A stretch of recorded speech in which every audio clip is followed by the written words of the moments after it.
tuck on this hill, we're an easy prey for the highwayman. Just another push should do the trick, Jack. Hold there, Tom. You hear that? The horse coming up the gallop. Oh, you stand, I shall fire. Is that the Dover mail? I've got a message for one of your passengers, if it is. What passenger? Mr. Jarvis Lorry. Is that Jerry Cruncher? It is, Mr. Lorry. I have a message for you from Tellson's Bank. It's all right, guard. I know this man. What is the message, Jerry? Stay where you are. Don't give me cause to make a mistake, because if I do, it'll cost you your life. The message is, wait at Dover for Mamselle. I see, Jerry. Say that my answer is recall to life. Have you got that? Yes, sir. Recall to life. Right. Off you go. Did you hear that message? Now I did. Recall to life.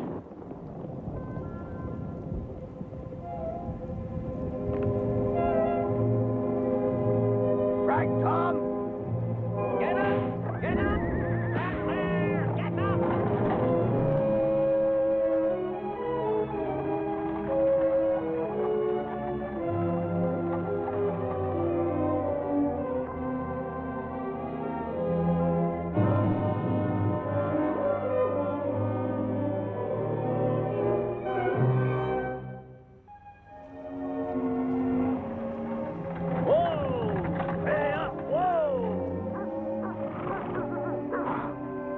Thank you, driver. You've done well. Thank you, sir.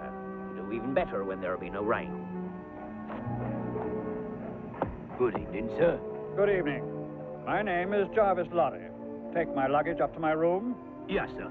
And if you're hungry, I can bring you something to eat. Ah, yes, refreshments.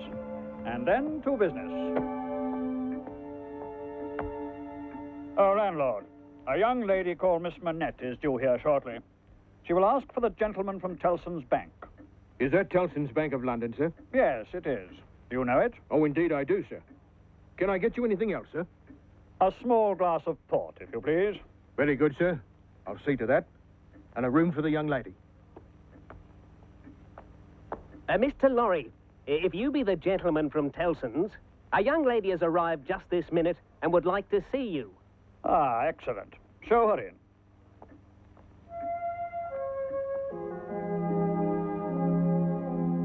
Jarvis Lorry at your service, ma'am. Good evening, Mr. Lorry. I have received a letter from the bank with regard to the estate of my dear late father. Pray, take a seat, Miss Manette.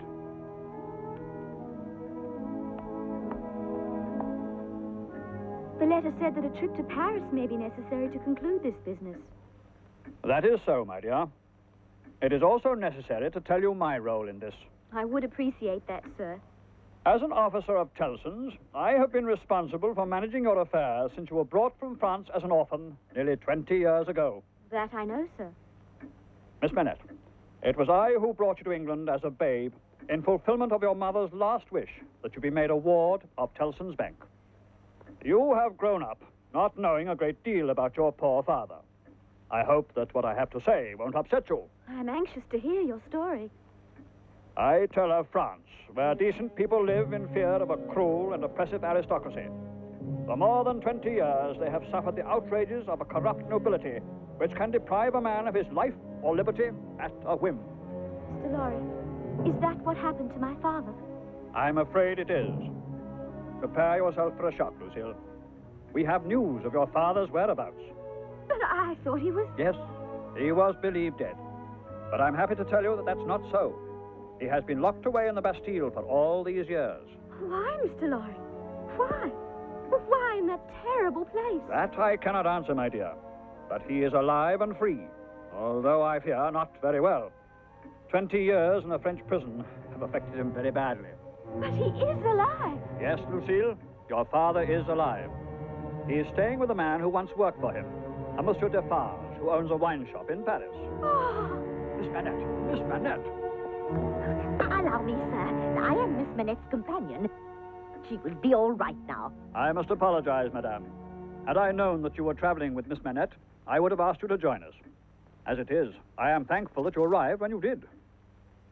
Thank you, Miss Pross. I'm feeling better now. I was just not prepared to hear such wonderful news. Oh, Mr. Lorry, I must go to him immediately. In that case, I shall book passage on the morning boat to Calais. From there, we can go by coach to Paris.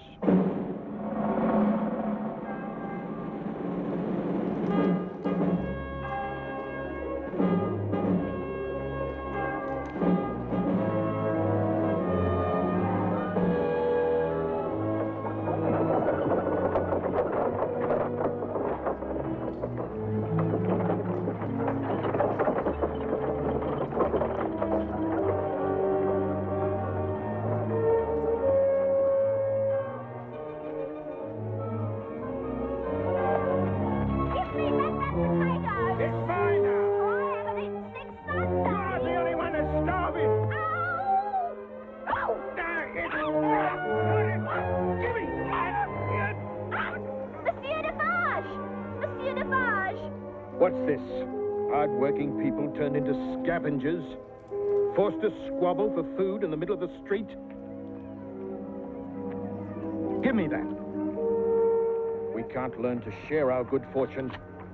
What then is the difference between us and the hated aristocracy? Forgive me. My stomach overruled my head. Is this what the people of France have been brought to? Quiet your anger, husband. At least we have food on the table. Alas, the poverty that infests our country gets worse every day. Those who suffer will one day end this rule of tyranny. Hush, woman. The walls have ears. Monsieur Defarge, I beg a moment of your time. Willingly, sir. Well, of course, sir. You're very welcome. And you too, mademoiselle. Please, come with me.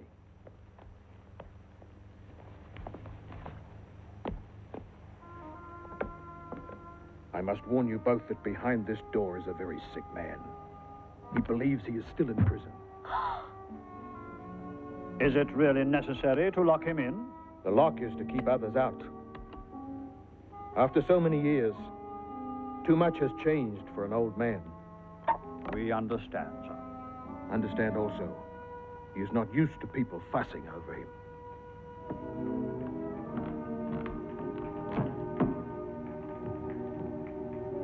You have visitors.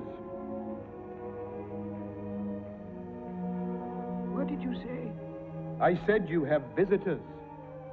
Oh, Those are fine shoes you're making, sir. shoes? Oh, yes. Fine shoes. May I inquire as to the name of the maker? The maker's name. Do you wish to know my name? 105 North Tower. You have no other name? 105 North Tower. That is me. Your poor father is not the same as when I last saw him. But praise to God, he is still alive. Yes, thank heaven for that. Good sir, do you not know your name is Manette? The same name as I bear? Are you the jailer's daughter? No, father. I see faces that I think I know. I hear voices that sound familiar. But no, I cannot recognize them.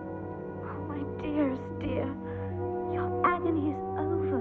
We are here to take you from it. Gentlemen, would you make arrangements for our return to England immediately? I will stay with my father. I think one of us should stay with you. There is no need for that. I wish to be alone with my father. Don't worry. As you wish. We won't be long. The door will be unlocked.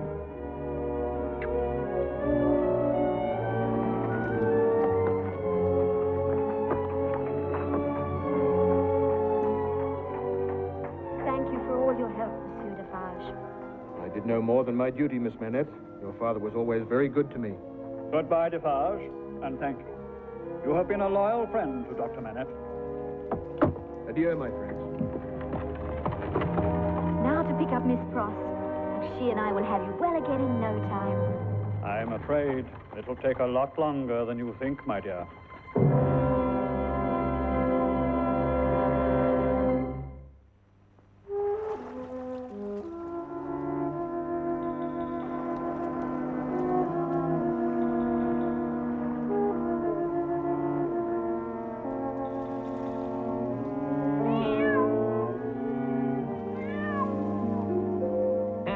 Me lad, off to bed. I've got to go out. I've got business to attend to. What business, Father? I'm going fishing. Now, off with you.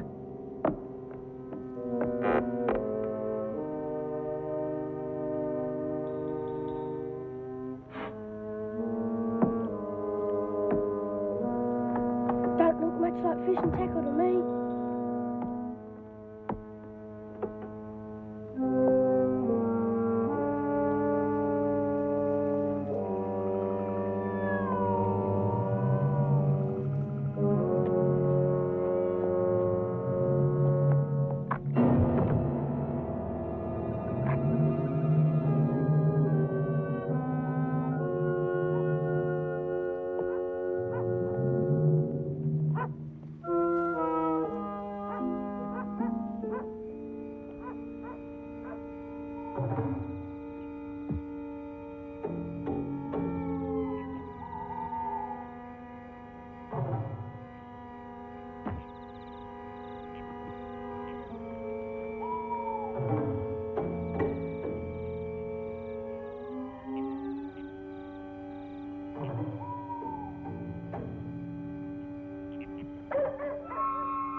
Strange place to go fishing.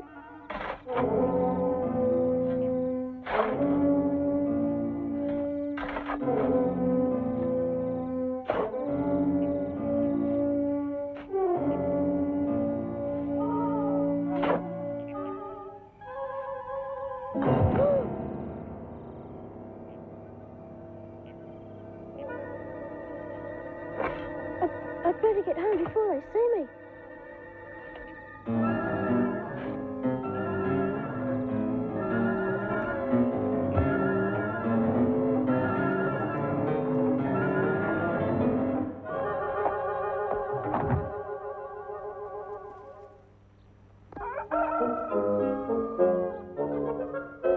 Come on, son. Let's get to work. Tellson's won't wait.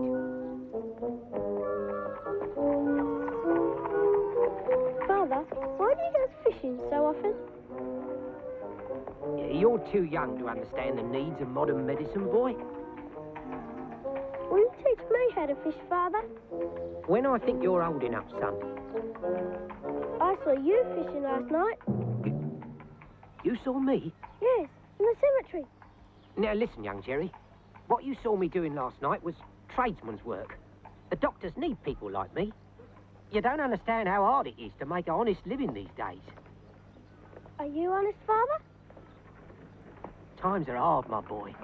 I've seen men hanged for stealing no more than a loaf of bread. The law is cruel, and judges don't show no mercy to people like us.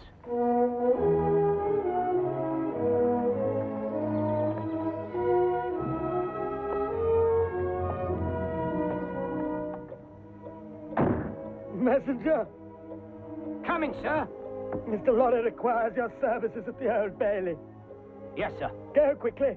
Make your presence known to Mr. Lorry as soon as you arrive. I will, sir. If you need any errands done while I'm away, my son will be at my station.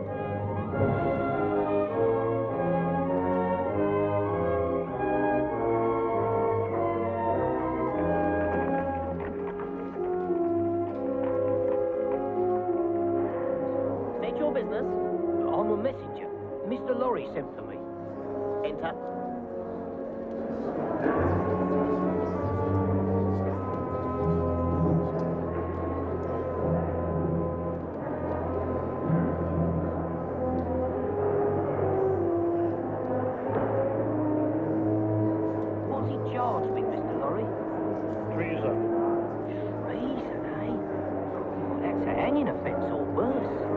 afraid it is, Jerry. Order. Order in the court. We have before us the case of the Crown versus Charles Darney. Mr. Attorney General, please read the charges against the prisoner. The prisoner is charged with treason against His Majesty the King, in that he has passed secret information listing the strength of the forces that His Majesty had intended to send to America.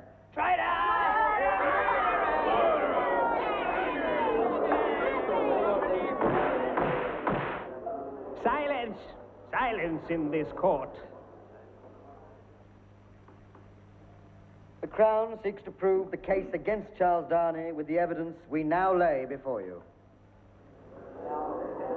Call the first witness. Call John Bassard. John Bassard, you were Mr. Darney's servant, were you not? Companion, sir.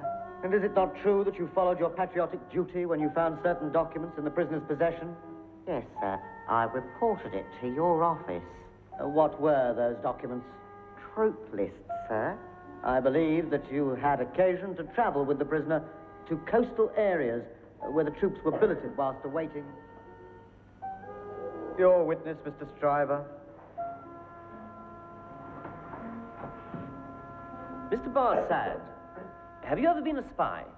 No. How do you make your living? From my property. Did you inherit it? Yes.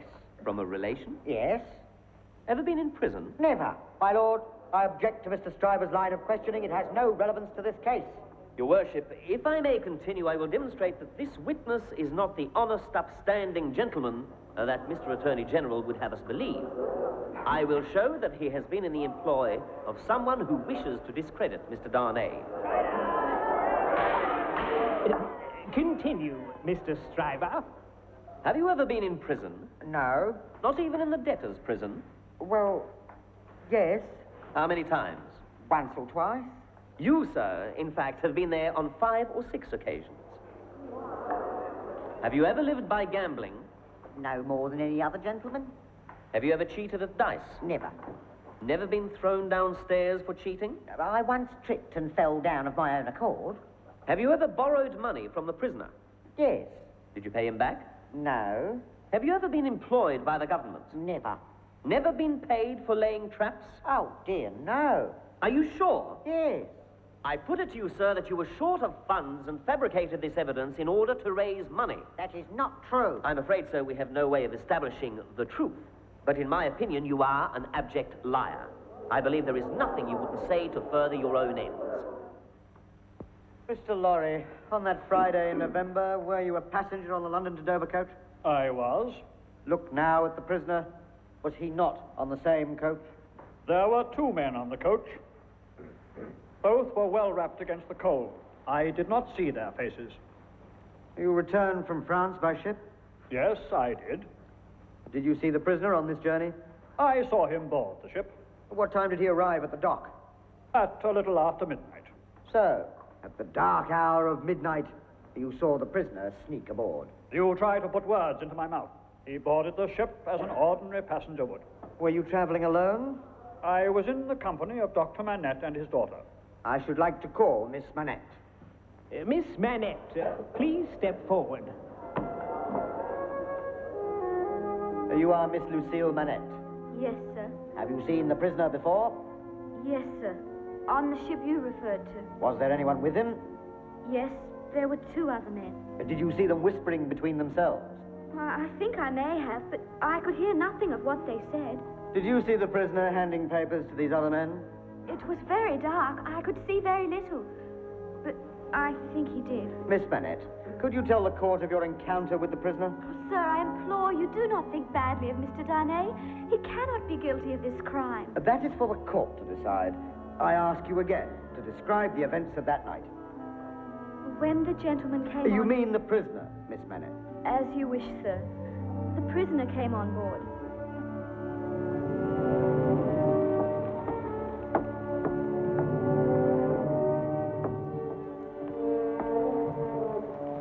He noticed my father was in a weak state of health and offered to assist me in finding shelter for him, away from the wind and rain. As the trip progressed, he confided in me that he was in France on business of a delicate nature that concerned his family. He told me he traveled quite often to France. He always went under an assumed name to avoid being recognized. I must interrupt you to ask if the prisoner spoke of matters concerning America. Yes, he did. Oh, heaven help me, he did. Miss Manette, I am sure the prisoner understands that you must tell the truth. He spoke of England's quarrel in America and told me he thought it was folly for the English to be there. But it was said as a jest, I'm sure. Please continue, Miss Manette. He said that George Washington would possibly one day be as famous as King George III. But mark you, he also talked of France. He told me conditions there were very harsh and how deeply he felt for the people he'd left behind. Your Worship, if I may point out something of importance, any conversation Miss Manette had with Mr. Darney en route from France is beside the point. Darney is accused of spying on troop barracks in England. The witnesses to that claim only to have seen him from a distance. I ask that my associate, Mr. Carton, step to the front of the court. Mr. Carton, please stand beside Mr. Darney. Do you not see a strong resemblance? I do not deny that a man may have been seen spying on our forces. But what I ask is, could you convict my client of such a serious offense when it could so easily have been a matter of mistaken identity? Gentlemen of the jury, we've heard the testimony of over 20 witnesses.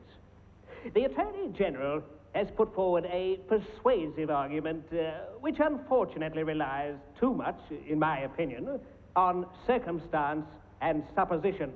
I would caution you to ponder this case carefully. An ill-considered verdict could send an innocent man to a terrible death. On the other hand, if you're convinced the charges are fully proven, then you must find the prisoner guilty. You will retire now to consider the evidence.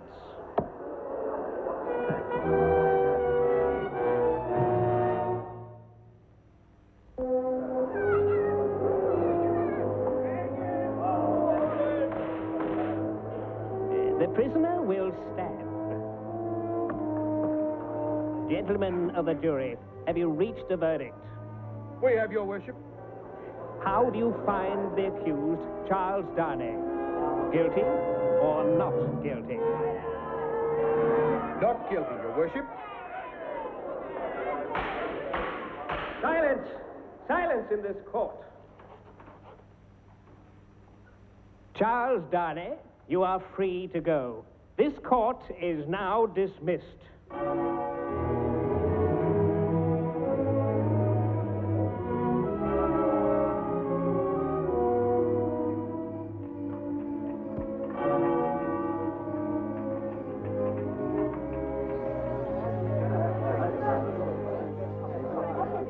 Toast to your freedom, Mr. Darney. A toast to the good work of Mr. Stryver and yourself.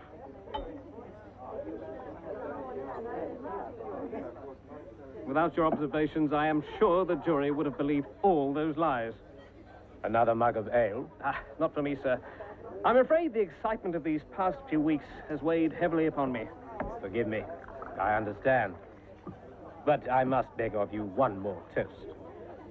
To the lady who showed such sympathy and compassion this very day. A toast to the very beautiful Miss Manette. Miss Manette.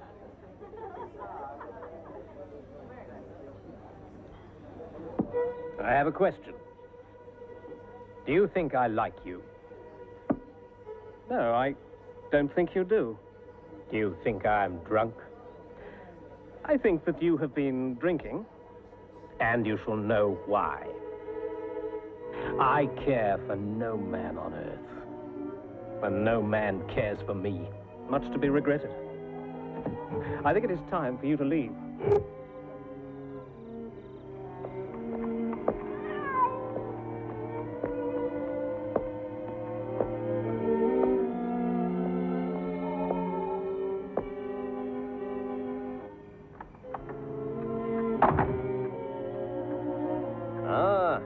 Could only be you, Sidney Carton.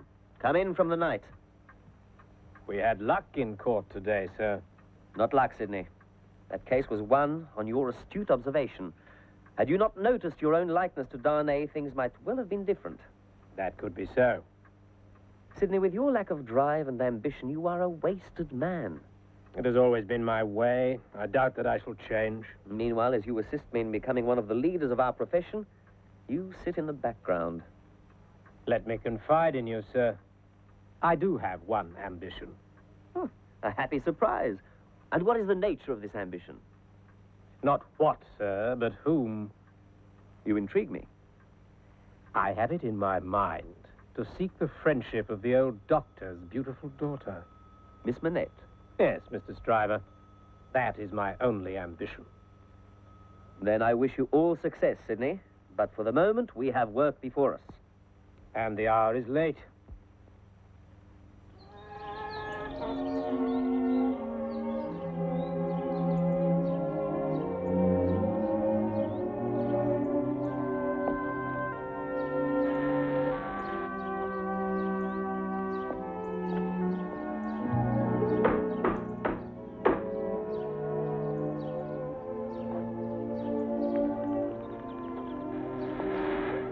If it isn't Mr. Lorry. Good morning, Miss Pross. I need to see Dr. Manette. Of course, Mr. Lorry. A pleasant change from gentlemen calling to see Miss Lucille. Do come in. She is well? Almost certainly she is. With Mr. Darney, Mr. Carton, and all her other prospective suitors popping in and out, she has to be well. And Dr. Manette? He's a credit to Miss Lucille. She has nursed him completely back to health.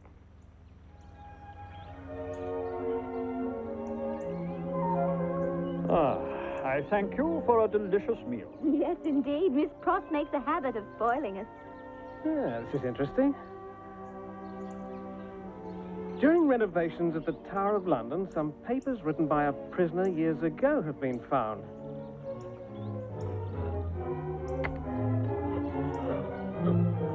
Dr. Manette. He's all right. One of his spells, I'm afraid. It was my fault. So thoughtless of me to speak of prisons.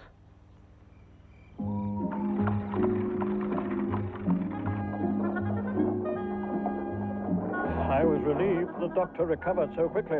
Yes, his spells never last long. He's lucky that Lucille takes such good care of him. Yes, she's a wonderful young woman.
Better than the slow death the rest of us endure. Ah, philosopher. What is your name? Defarge, Monsieur le Marquis. And what is your trade, Defarge? Wine vendor.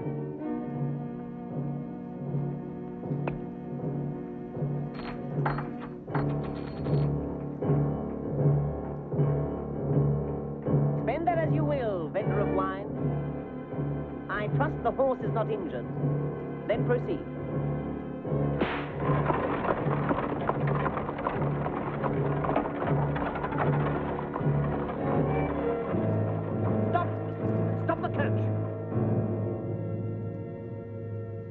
through that. You miserable, ungrateful wretches. Get moving, man.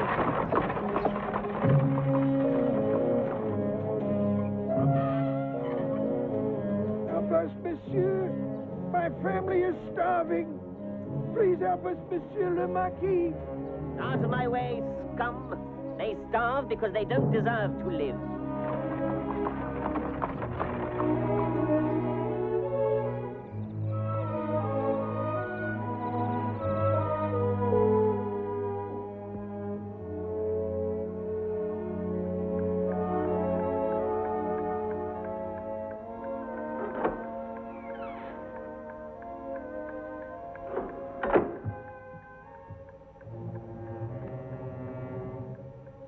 Your nephew, Mr. Charles, has arrived from England, Your Grace. Good. Get out of here and send him to me.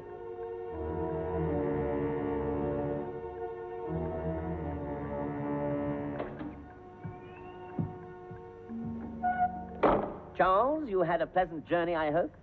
Yes, thank you, Uncle. Charles, you cannot continue to neglect our family affairs, you know.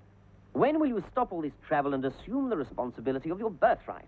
Uncle, the main reason for coming back is to finalize my affairs. I intend to live permanently in England. Surely you are jesting, Charles. What about the family? Would you desert us when you were the last Darney to carry our name? Our name? Our name, you say?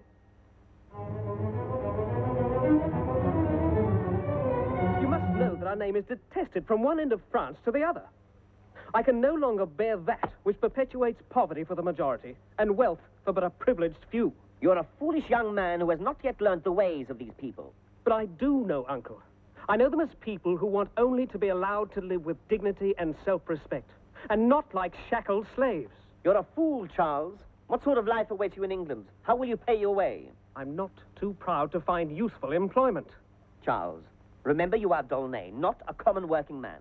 Have you no regard for your ancestral name? Fear not. I will not disgrace the family name. I'm known as Darney in England, and so I shall stay.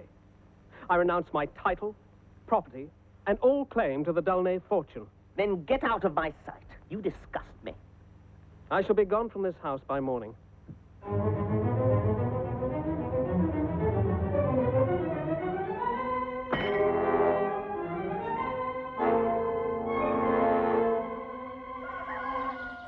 Monsieur Charles! Monsieur Charles! The Marquis! He has been murdered! Stabbed!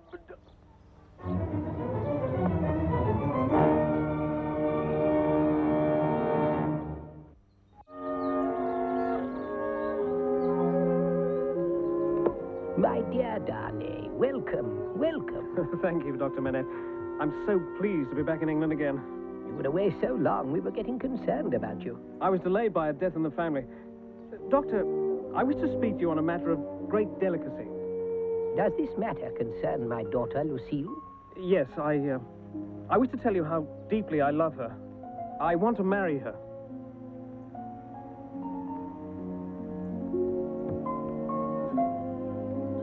Have you spoken to her about this? Not yet. There are things in my past that you should know about before I declare myself to her. The past is the past, my boy. Leave it where it belongs. But, Doctor, it may well affect your decision. If my daughter does wish to marry you, Darney, you can tell me of these things on the morning of the wedding. I want to hear no more of this until then. Lucille, there is something I must say to you. Please do. I love you, Lucille. I've loved you from the moment we met. Charles. I would ask you to be my wife, Lucille. And I would be proud of such an honor. You mean... I mean, yes, Charles. I should very much like to marry you.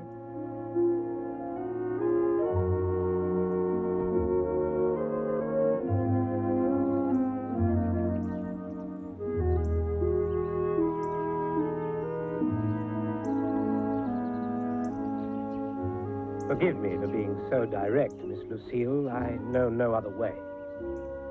What troubles you, Sidney? I have been welcomed into your house ever since Darney's trial. I understand that I am your friend and you mine. dear Sidney. You and I will always be friends. But after the wedding, may I continue to come to your house and be your friend and confidant? I would like that very much, Sidney. I could not bear to lose someone as dear as you. Thank you, Lucille. You'll never know how much this means to me. I think I do. But we shall never discuss it.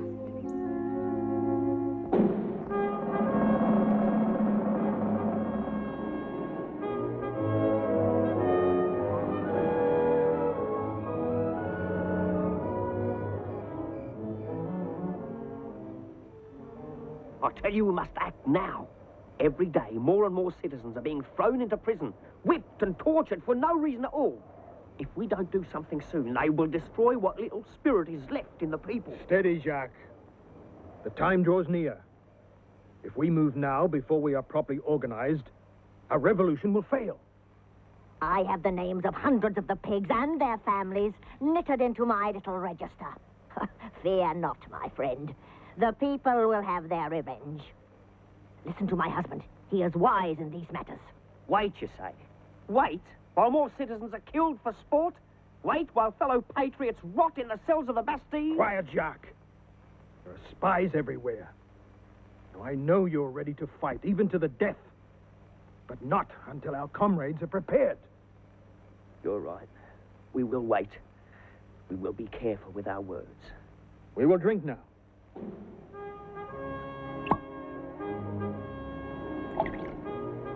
To the revolution. Revolution! What troubles you? Another hanging?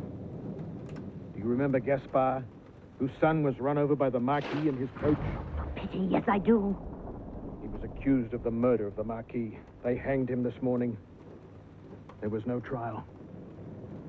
Yet another name to be added to my register. Yes. The name Darney. That family must suffer for its crimes against France. It is a pity the Marquis is already dead. For I would gladly have pulled the knot around his neck myself. The time is soon. The time is soon.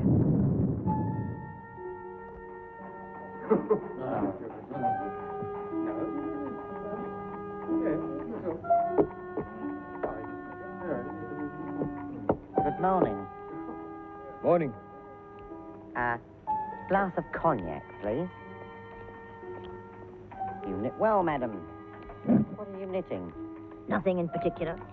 Thought I might find a use for it in the future.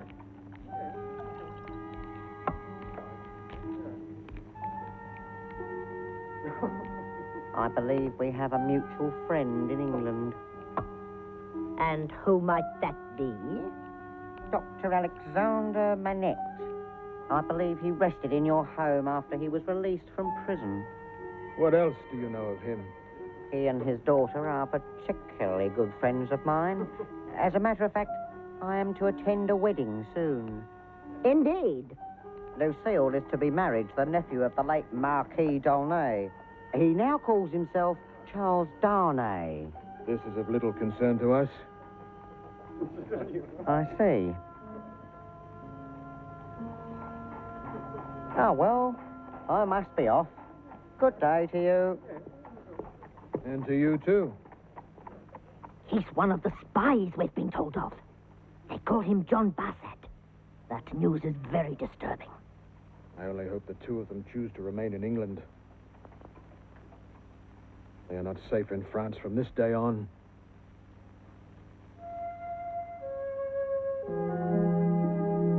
Are you happy, Lucille? I could never be more content, Father.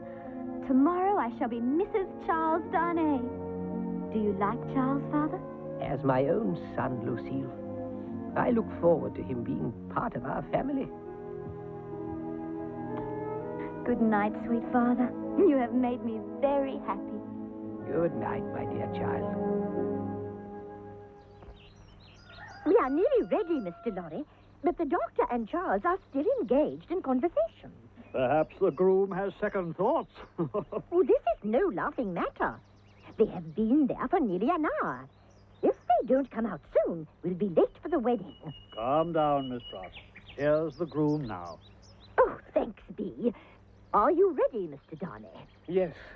Doctor, you look like death itself. Are you all right? Yes, thank you, my dear. A slight turn, I'm afraid. Charles made me rest a little. Where is Lucille? She is waiting for us.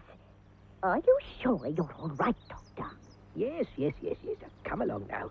Give me your arm.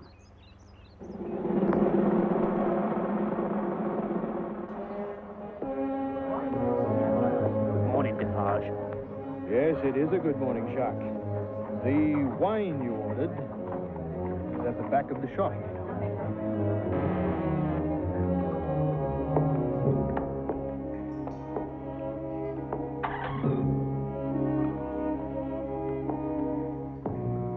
Bolt the door.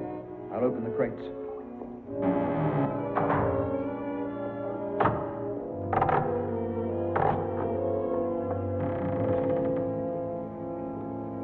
There you are. A small part of what the citizen army shall use on the day of reckoning. Yes. This'll make a pretty hole in some aristocrat.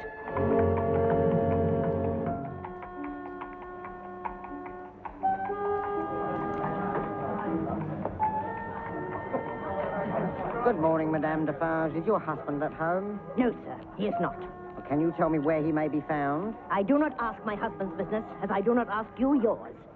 Can I get you some wine? No, Madame, thank you. If you don't want wine and have no other business, then I will bid you good day, sir. Yes, Madame. Good day.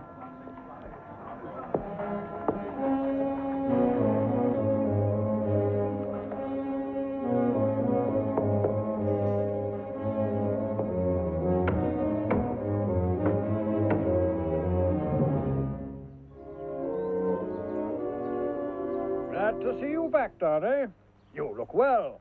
It appears that marriage agrees with you. That's very kind of you, Mr. Lorry. You've also been very kind in looking after the doctor during our absence. You should thank Miss Pross for that. He continues to improve? Especially since Miss Pross and I took professional advice and removed that relic of his time in the Bastille. We destroyed the shoemaker's bench. And that helped in his recovery? Happily, yes. Well, Darney, now that you're here, I must return to the bank, as there are certain matters which need my attention. No trouble, I hope, Mr. Lorry? I am not sure. Our bank in France is experiencing a strange and possibly sinister phenomenon. Suddenly, all our clients there are moving their money and valuables to England. I am not sure what is happening, but I see dark days ahead for France. Yes, very dark days indeed.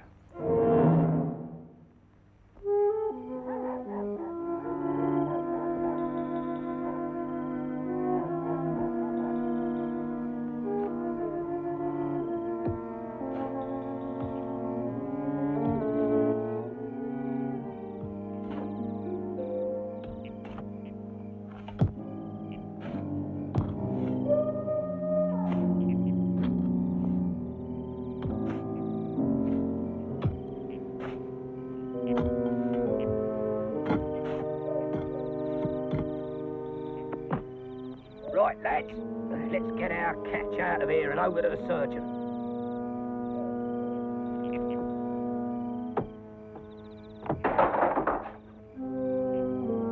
Well, I'll be blowed. There's no body. It's full of stones. Oh, I don't like this. Someone's up to no good. All our work for naught, gents.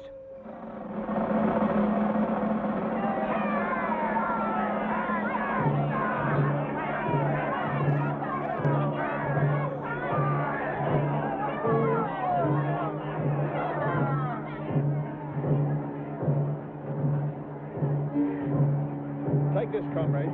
Don't waste a shot. Here you are, friend. One for you. One for you.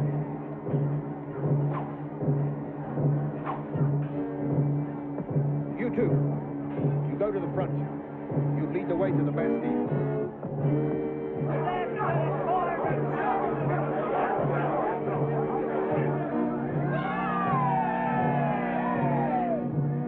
Citizens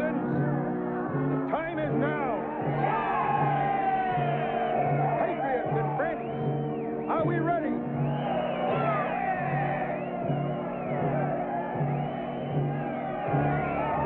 What will you do, madame? I shall lead the women. We can fight as well as the men. Then to the Bastille!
I won't kill you, dog, as long as you do exactly as I say. On your feet. Move! Yes, monsieur. Yes, monsieur. You're going to lead the way to the North Tower. You come too, Jacques. I don't want any trouble from this man. I won't be any trouble. Good. Start walking. Cover us, Jacques.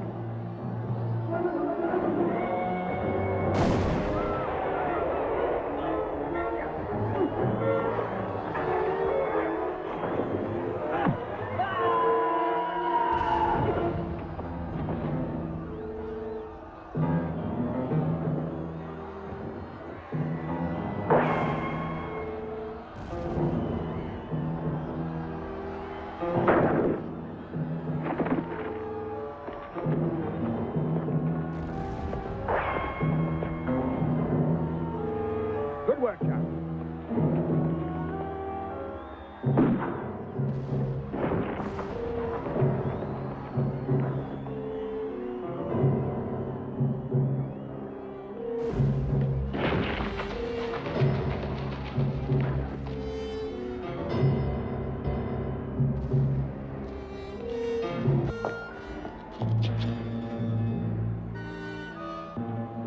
Tell them to put down their weapons.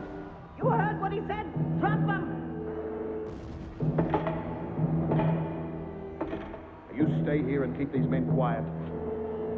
You lead on.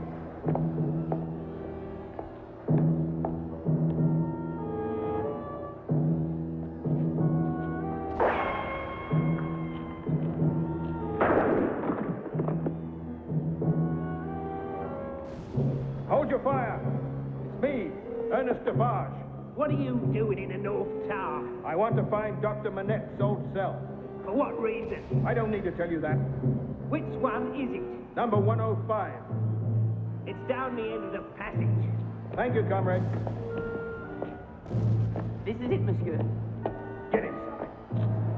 What are you going to do to me? As long as you behave, nothing. Stand against that wall. And don't move.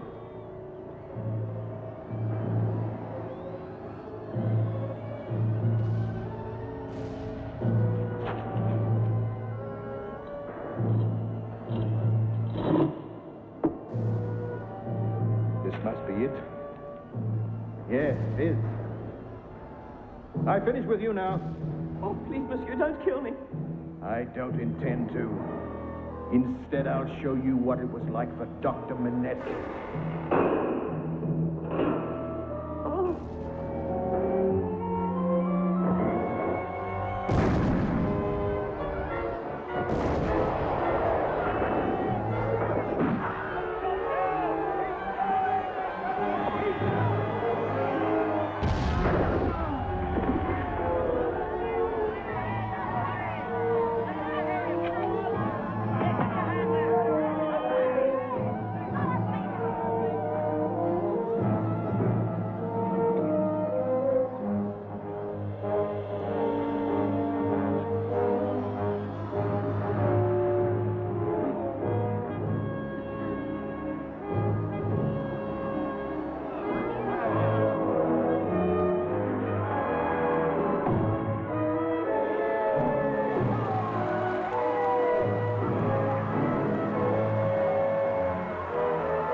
News from France, Darney. Bad news, I'm sorry to say, Mr. Lorry. An old family friend has written to me from the Bastille. He was imprisoned by the Citizens' Army last July. For what crime? He was a servant to my uncle, the Marquis Darney. What can you do?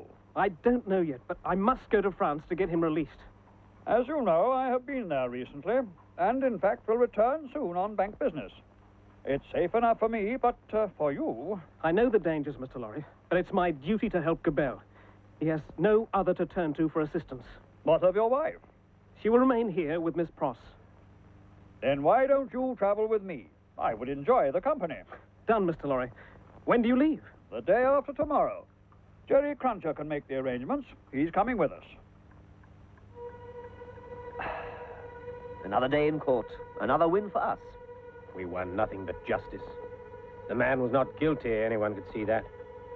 But had the case been tried in France, the same man would be a victim of the guillotine. You studied law in France, didn't you? I suppose you'd know. They say that no one of noble birth is safe from the patriots. Then I would be safe, my friend. Quite safe. Charles Darney is to travel back to France. He has written asking me to look in on his family here while he's away. Let's drink to his good health and fortune, and to yours. You're both truly citizens of two cities.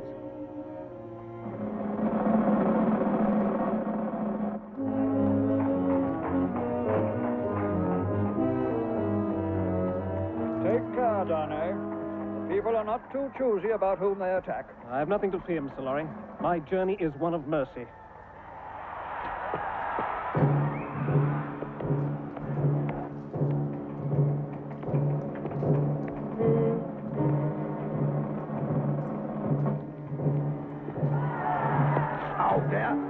What's your business?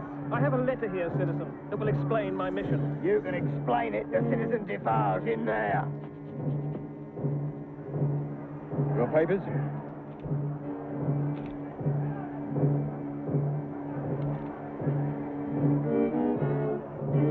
Who wrote this letter? An old man I used to know. And you live in England? Yes, I do. Then you're under arrest, emigrant. But I have done nothing. I'm still a French citizen. Under the new laws, you are an illegal emigrant and forbidden to return. When were these new laws passed? 4 days ago. But that was when I left England. No matter. It is now the law. You are under arrest.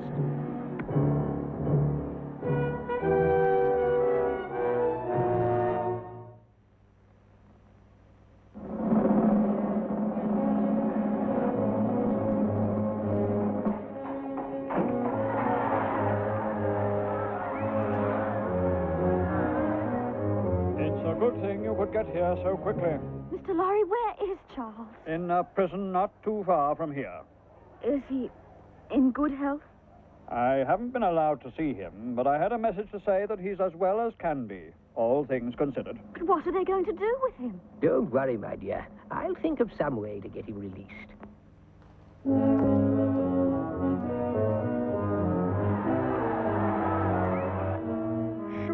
eyes deceive me.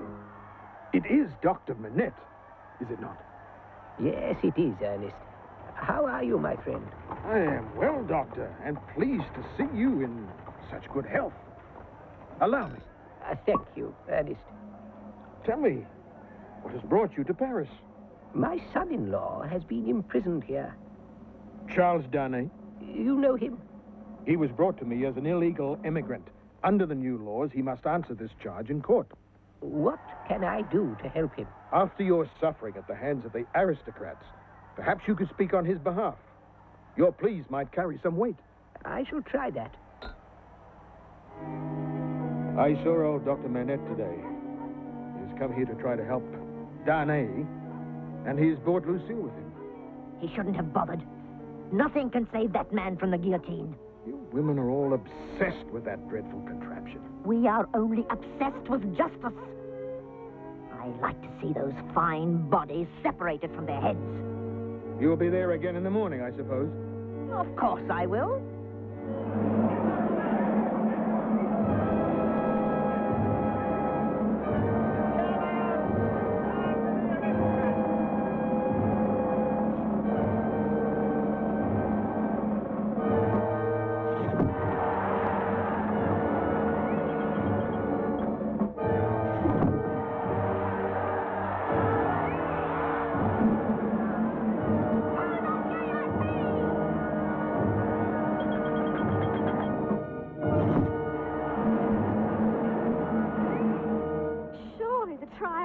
Over by now. Now, try to calm down. Mr. Lorry will get a message to us as soon as they reach a verdict. Oh, sit down and try not to worry. Who is it? Jerry Cruncher, ma'am. Mr. Lorry sent me. Come in, Jerry. Mr. Darney has been acquitted. Oh, thank heaven. Oh. It was the doctor's words as did it. He spoke up for Mr. Darney, and the jury took pity on him. When can I see my husband? Dr. Manette will bring him here, ma'am, as soon as the papers are signed. But he told me to warn you that all this time in prison has done your husband's health no good. What did they do to him? Oh, nothing that a few days' rest won't put right.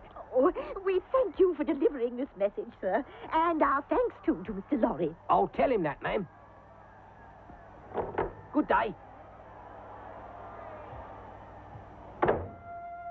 Oh, Charles, my poor darling. I'm so relieved you're out of that place. For the moment, yes, my dear. But we can't be sure it won't happen again. They're determined to make me pay for the crimes of my family.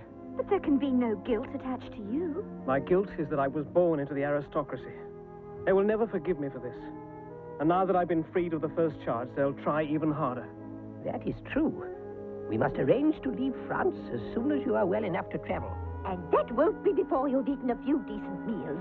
I'll arrange a dinner to celebrate your return to us. A splendid idea.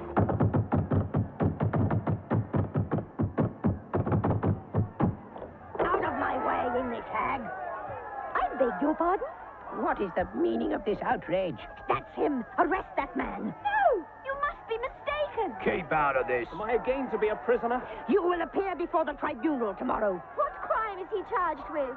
He is accused of being an enemy of the Republic. Who accuses him? You will find out tomorrow.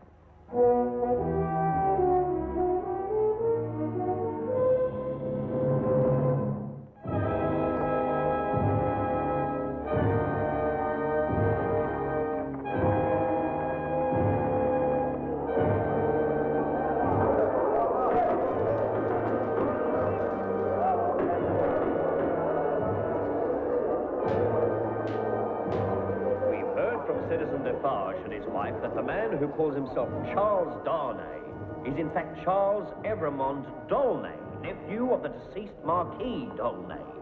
I believe there is one other accuser. Who is that person? The accuser is Dr. Alexandra Manette. This is absurd. It is well known that Charles Darney is the husband of my daughter. I have not and would not make any such accusation. This document will reveal the truth. I found this in Dr. Manette's old cell in the North Tower of the Bastille. I would like you to hear this. I, Alexandre Manette, am unhappily imprisoned as a result of injustices against me.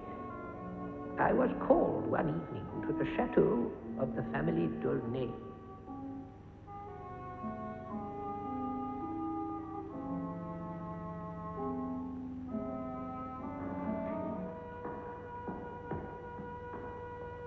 I attended a young maiden who had tried to take her own life. I could do nothing for her. I was then shown a lad near to death with a stab wound. The Marquis had despoiled the maiden and stabbed her brother when he sought to protect her. I did what I could, but he died soon after. Before I could report this to the authorities, I was arrested and thrown into prison. I declare that the family Darney is evil and must be punished for its crimes against the people and myself.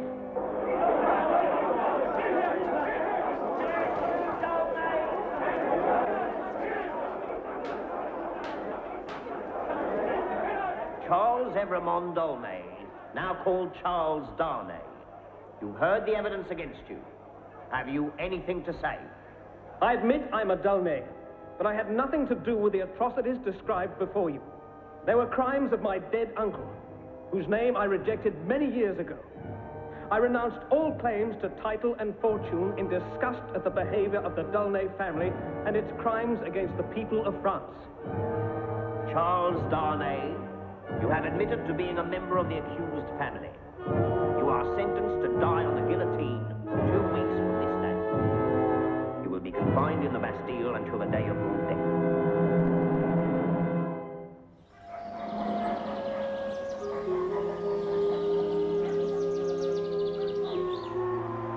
This is the third time this week you've been here.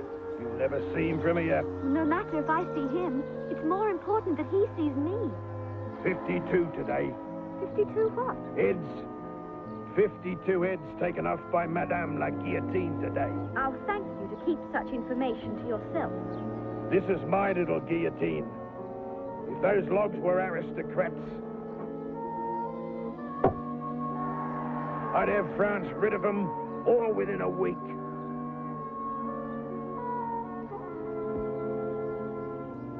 Come away, my dear. This will not help Charles. Nothing can help him now. We've tried everything. But, Father, he used to die in the morning. Lucille, my dear, I'm afraid we must face the inevitable. Charles is lost to us.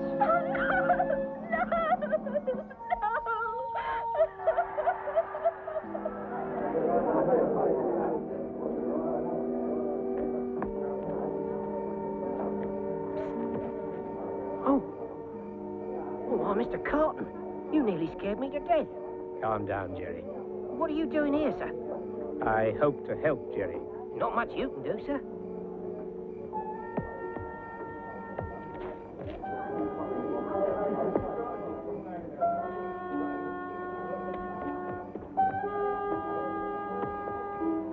Let me go. If I hadn't heard that Bastille the spy was dead and buried, I'd swear you were he. Who are you? I'm a turnkey at the Bastille. You're English. I live in Paris now. Ever known a man called John Bastille? He's dead. I put him in his coffin myself. Mr. Carton, sir, he's lying. I think so, too. But how do you know for sure? I was on a medical errand and found John Bastille's coffin. It was full of stones. Bastille, one move and we'll expose you for the spy you are. Oh, no, sir. They'll have my head off. Don't do that. Not if you do as I tell you. Do you understand what you're to do, Bastille? Yes, I do. Go to Mr. Lorry's house, Jerry, and tell him to be ready to leave at first light. He should not stop until he reaches the coast. He is to take everyone, including you, with him. Is that clear? As a bell, Mr. Carton. As clear as a bell.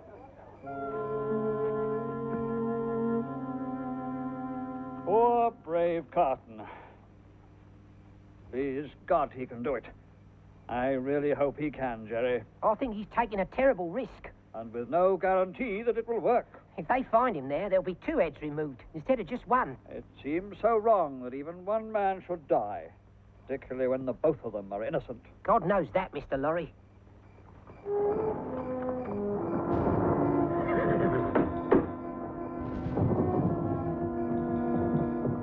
Have you arranged things? At the risk of my own life, I will take you to him.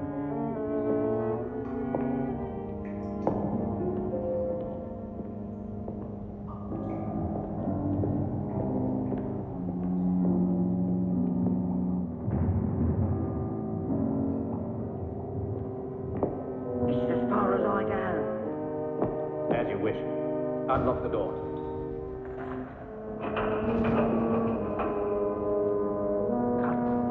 How did you... Never mind. I'm here to get you out. It's impossible. No one ever escapes from the Bastille. I have a plan you need know nothing of. Now sit down and remove your shoes. Quickly.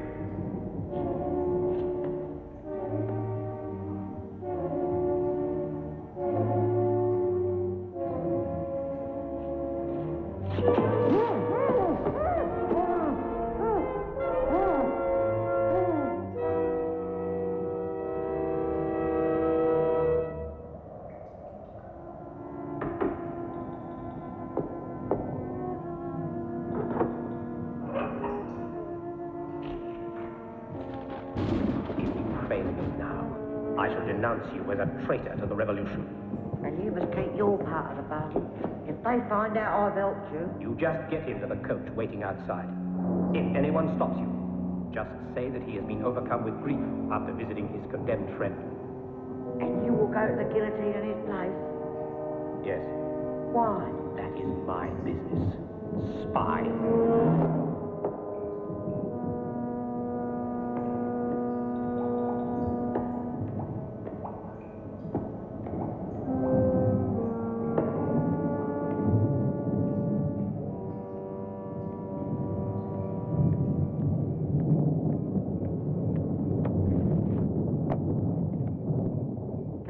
From here as fast as you can.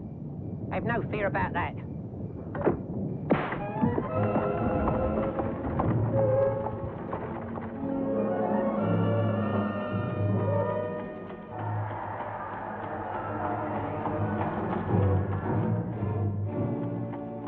Do you know how they arranged my husband's escape? I would prefer not to. He looks so ill. I think they used chloroform. He should revive quite soon. What's that in his pocket?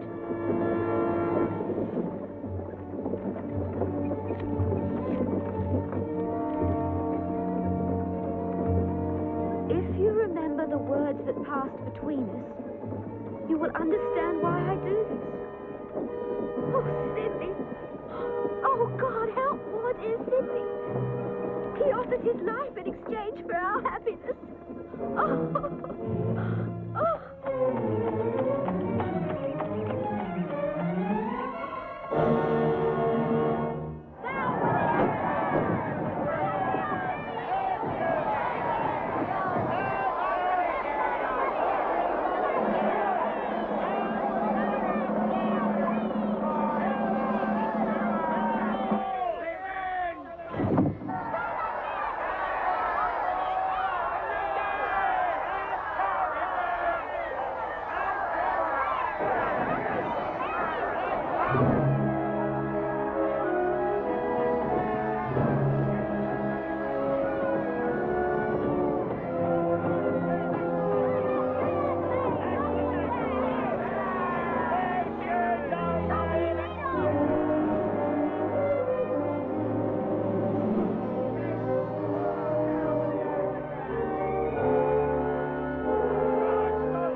It is a far, far better rest that I go to than I have ever known.